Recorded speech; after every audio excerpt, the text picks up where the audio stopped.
Today we are going to deal with another Indian contemporary thinker, Ravindranath Tagore, 1861 to 1941. Ravindranath Tagore was the youngest son of Devendranath Tagore, a leader of Brahmo Samaj, which was a new religious sect in the 19th century Bengal, which attempted a revival of the ultimate monastic basis of Hinduism as laid down in the Upanishads.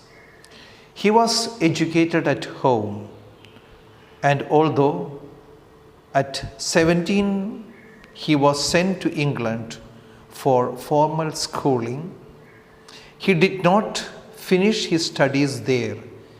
In his mature years, in addition to his many-sided literary activities, he managed his family estates, a project which brought him into close touch with the common humanity and increased his interest in social reforms. He also started an experimental school at Shantiniketan, where he tried his Upanishadic ideals of education. From time to time, he participated in the Indian nationalist movement, though in his own non-sentimental and visionary way, and Gandhi, the political father of the modern India, was his devoted friend. Tagore was knighted by the ruling British government in 1915, but within a few years he resigned the honor as a protest against British policies in India. Tagore had early success as a writer in native Bengal. With his translations of some of his poems, he became rapidly known in the West. In fact, his fame attained a luminous height, taking him across continents on lecture tours and tours of friendship. For the world, he became the voice of the India's spiritual heritage, and for India, especially for Bengal, he became a great living institution. There are few things which we need to know about Ravindranath Tagore as an initial introduction to the person. A great visionary indeed he was. Ravindranath Tagore is best known as a poet, but he was a man of many talents. On the one hand, he was the first Indian to win a Nobel Prize for literature, and on the other, a novelist who wrote and composed an entire genre of songs. He was a philosopher, an educationist who established a university that challenged conventional education. He was a painter who played an important role in modernizing Bengali art. And he was a nationalist who gave up his knighthood to protest British policies in colonial India after the Jallianwala Bagh massacre. The first non-European to win a Nobel Prize was Ravindranath Tagore. Ravindranath Tagore is the first non-European to win the Nobel Prize for Literature. When Tagore was awarded the Nobel Prize for Literature in 1913, he became the first non-European to win it. He was awarded the prize after the publication of his acclaimed collection of poems, Gitanjali. Tagore was recognized according to Nobel Prize Committee, the committee statement, because of his profundity, sensitive, fresh and beautiful verse by which, with consummate skill, he made his poetic thought expressed it in English words, a part of the literature of the West. Unfortunately, in 2004, the prize was stolen from the safety vault of Vishwabharati University. Later, the Swedish Academy presented two replicas of the prize, one made of gold and the other of bronze, to Vishwabharati University. So first aspect we know about the great personality of Ravindranath Tagore is that he is the first non-European to win the Nobel Prize for Literature. Second one we know about him is the establishing Vishwabharati University. Vishwabharati University was started in 1921 at Shantiniketan. In an attempt to challenge conventional methods of classroom education, Tagore established a university of his own where he wanted humanity to be studied somewhere beyond the limits of nation and geography. Here, many classes are still held under the trees in the open fields. Vishwabharati University was started in 1921 at Shantiniketan in Bengal's Birbhum district. For setting up Vishwabharati, declared a central university in May 1951, Tagore used the cash he received with the Nobel Prize and collected funds from around the world. Another aspect the interesting fact about Ravindranath Tagore is that he is the only person who has composed national anthems for 3 countries, not just for India alone, but there are 2 more countries whose national anthem he has composed. Most people know that Tagore wrote the national anthems of India and Bangladesh, Janaganamana and Amar Sonar Bangla, respectively. A few know that Sri Lanka's national anthem is based on a Bengali song originally written by Tagore in 1938. It was translated into Sinhalese and adopted as the national anthem in 1951. One of Tagore's students at Vishwabharati University, Ananda Samarakon, translated the lyrics of Nama Nama Sri Lanka Mata from Bengali to Sinhalese. Tagore is thus the only person to have composed the national anthems for 3 countries. Next interesting aspect is about Tagore's friendship with Gandhiji and Einstein. Tagore conferred the title of Mahatma on Gandhi. Albert Einstein and Tagore shared a love for music. So 2 things we put here together in the case of the title Mahatma was conferred by Tagore on Gandhi, and Albert Einstein and Tagore shared something common, that was the music, love for music. It is interesting to note the kind of relationship Tagore shared with Mahatma Gandhi and Albert Einstein. It was Tagore who conferred the title Mahatma on Mohandas Karamchand Gandhi in 1915. But experts have said that though Tagore admired Gandhi, he differed with him on certain issues. Tagore admired Gandhi immensely and expressed his admiration for his leadership time and again, but sharply differed with him when Gandhi was departing from the adequate reasoning. Economist Amartya Sen once said, "A recent story on scrolling shed light on how after Nepal Bihar earthquake of 1934, Gandhi attributed the disaster to the practice of untouchability among Biharis. Gandhi said that the earthquake was a divine chastisement for the great sin we have committed against those whom we describe as Harijans. Though Tagore was opposed to untouchability, he found this argument on Gandhi's part irrational. The report said Tagore shot off a rebuttal on rationalist lines with a request for it to be published in Gandhi's journal, that is Harijan.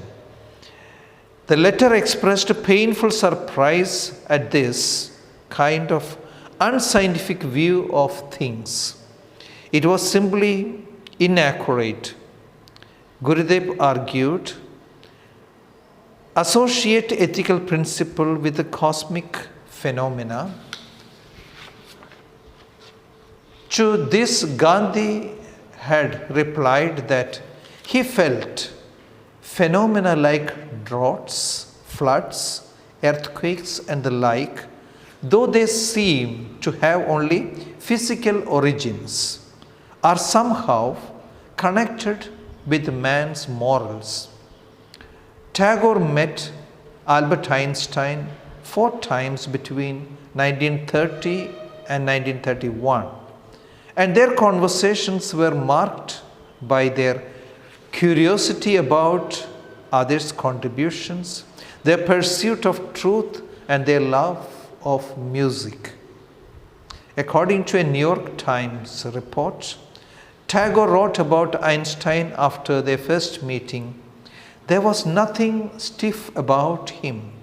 There was no intellectual aloofness. He seemed to me a man who valued human relationship, and he showed towards me a real interest and understanding. Few ideas which Tagore held as very great, that is his view or idea on God, reality, and theism. Something good for us to know. What was the idea? In metaphysics, a distinction between God and reality is maintained. Tagore doesn't require this distinction. Tagore's impression about absolute is almost like Shankara's manner. He says that the creation manifests the absolute. In Gitanjali, Tagore wrote, "Thou art the sky and thou art the nest as well." Instead of the absolute, frequently Tagore uses like the universal man, the supreme person, the supreme spirit, the infinite personality. Only a theistic God can have such expressions. He also says that God has no form, no features, but God is Satyam, Anandam, Shivam, and Sundaram. He is considered as the only one reality. So Tagore looks at God as a person. According to Tagore, God is not an abstract. He is the concrete ideal of man's life and aspirations. Tagore believes in a personal God. This aspect of who God is will be reflecting in his idea about the humanism or humanistic principles. So he will say that if there is a God, he has to be defined in human terms. So much is his view on the idea of what is God. That is, instead of using the terms that is the absolute, he would call, or he would often use as the universal man, supreme person, the supreme spirit, and the infinite personality. So only that way much relationship to the human person. As per Tagore, God must be brought nearer to man. He says, man can take interest in the absolute only when it is humanized. Tagore calls God the man of his heart, his Jivan Devata. Still further, Tagore speaks about God as one can realize God only in a powerful experience. The relationship between man and God can be a personal relationship of intense love. It is a powerful feeling of oneness. It is possible only when the lover and the loved one have this personal union. He says our God must be a God and man at the same time. If the critics blame this faith for being anthropomorphic, then we humans must be blamed for being humans. Personality remains the most important character of the supreme power. Tagore never hesitates in attributing personality to God. When we are in sorrow and suffering, trials and turmoils, disappointments and dejections, we need someone to listen to us, to encourage us and comfort us. All this time, we look towards the supreme power. So Tagore says, the reality is the expression of personality that we attribute to God. Therefore, the object of his love, his God, they will be one in an emotional relationship. It's a relationship of hope, love, and faith. It is possible only when we look at God as a person. That's why man must have faith in the reality of God that would satisfy the emotional need of man. The God was named after Jivan Devata by Tagore. This Jivan Devata is his supreme principle of love. He believes that in love, everything melts away. According to Tagore, man and God must go together because man is called the spark of the divine and the supreme God is man's ideal that man must realize. Tagore writes beautifully that man must experience the presence of God everywhere because God also has a place in our life. In this drama of life, God is an actual participant. So, human and God must go hand in hand. God being an infinite personality, he has no limitations. God can be anywhere and everywhere.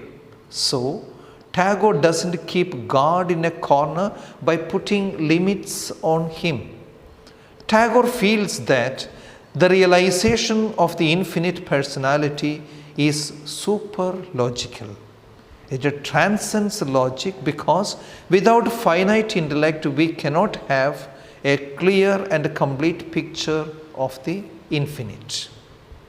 According to Tagore, finite personalities are individuals, whereas the infinite is the universal man, whom he calls Jivan Devata. So, for Tagore, the world is both individual and universal. So, that is his idea about God, a God who is so close to human person. Only then it is possible for human person to develop a relationship of love, hope and faith. Tagore's idea on Maya. The concept of Maya taken from Vedanta, the principle of Maya is the appearance of creation. According to Tagore, Maya is an ignorance, a cosmic error. Tagore says, the truth stands for unity, whereas Maya stands for separateness. Tagore gives examples like, if a beast gets money, it doesn't know the worth of money, whereas if a man gets the money, he knows how to value the money. Exactly, if we view the creation as the creation of God, the Creator, we value His creation.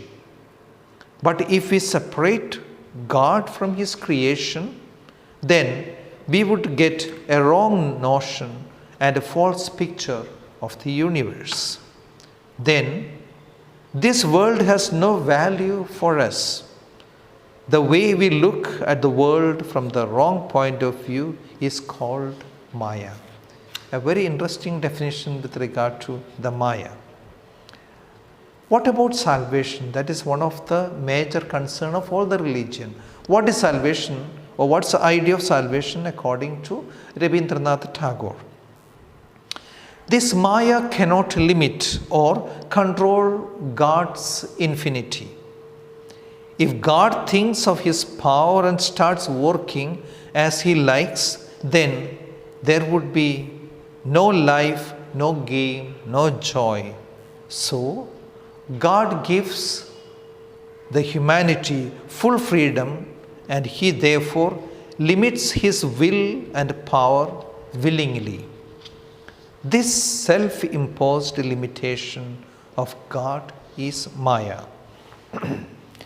God respects our freedom and waits for our approach and acceptance. God gave us the discernment to know His plan. So, Maya is not altogether a delusion. It has a reality, but it has to be superseded. Once we realize God and His power, the Maya disappears. It takes place only when we go beyond Maya. Then we can attain realization of God Almighty. Therefore, Tagore calls Maya as the mist. Once the sun rises, the mist vanishes.